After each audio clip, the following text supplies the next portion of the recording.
নমস্কার, আপনারা দেখছেন ইউটিউব চ্যানেল ধর্মসত্য।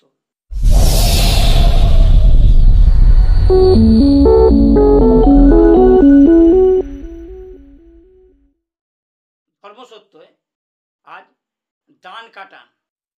কেউ কিছু করেছে, ওষুধ পালা করেছে, বা ডান ধরেছে, বা গরুকে লাচি দিয়েছে, ঘা আটকে দিয়েছে, প্রথমে কিন্তু এই ডান কাটান করতে হবে, তারপরে কাটান করতে হবে, তবেই কাজ হবে। ডাইনা কাটান একে বলে। মন্ত্রটি শুনুন। খোকা বর্ণ, খুকি বর্ণ, জ্ঞান বর্ণ, বিজ্ঞান বর্ণ, চোরা কাটম, চামড়া কাটম, মনের বান, মনে কাটম, সূর্য কাটম,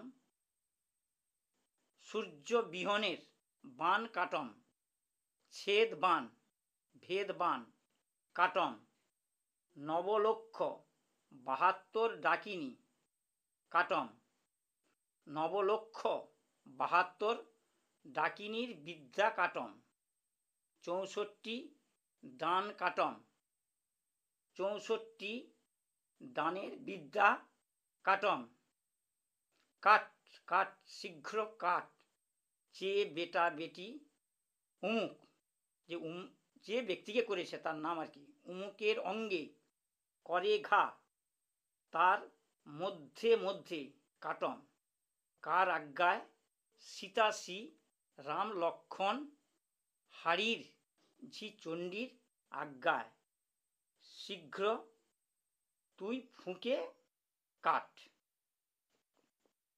আর একবার শুনুন। খোকা বর্ণ, খুকি বর্ণ, জ্ঞান বর্ণ, বিজ্ঞান বর্ণ, চোরা কাটম, চামড়া কাটম, মনের বান, মনে কাটম, সূর্য কাটম, সূর্য বিহনের বান কাটম, ছেদ বান, ভেদ বান কাটম, নবলক্ষ ৭২ ডাকিনী কাটম, নবলক্ষ ৭২ ডাকিনীর বিদ্যা কাটম, ৬৪ ডান কাটম, ৬৪ ডানের বিদ্যা কাটম, কাট কাট শীঘ্র কাট, যে বেটা বেটি রুগীর নাম উমুকের অঙ্গে করে ঘা, তার মধ্যে মধ্যে কাটম, কার আজ্ঞায় সীতা শ্রীরাম লক্ষণ হারির ঝি চণ্ডীর আজ্ঞায়, শীঘ্রই তুই ফুঁকে কাট। এইটি করতে হলে প্রথমে ২৫টা পুকুরের জল হলে ভালো হয়। ১ ঘটি জল নিয়ে আসবেন। জল নিয়ে এসে এবং যদি পারেন বাঁ হাতের কড়ি আঙুলে অঙ্গুল লিখবেন, মাঝখান থেকে জলটি তুলবেন, যে তুলসী তলায় খড়ের উপরে রাখবেন।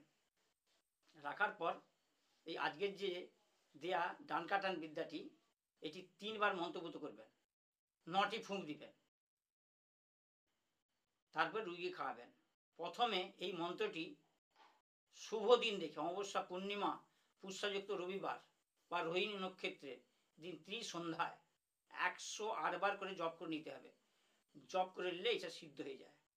কেউ কেউ বলে যে জপের আবার কি আছে, মন্ত্র দিলে হবে না। কলিযুগে জপ না করলে হয়নি। কখন দিকতে পড়ে আছে কাঠারি মুঠি, বোঁথা হয়ে গেছে, মলচে পড়ে গেছে, সেটি উগা দিয়ে ধার করলে তবে মানুষ কিন্তু কাটা যাবে এই কাঠারি দিয়ে কিছু। তাই জন্য এই মন্ত্রটি ১০৮ বার করে ১১ দিন জপ করলে সিদ্ধ হয়ে যাবে। একবারই তো করবেন। তারপরে এই মন্ত্রটি করে রুগীকে খাইয়ে দিবেন।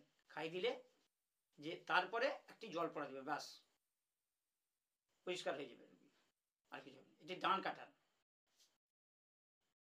এই ভিডিও দেখে কেউ যদি কিছু না, কারো মন্তব্য থাকে, কিছু বুঝতে না পারেন, তাহলে কমেন্ট বক্সে লিখে দিবেন বা ফোন করে জেনে নেবেন। আজকের মতো ভিডিওটি এখানে শেষ করলাম। পরের ভিডিওতে আবার দেখা হচ্ছে।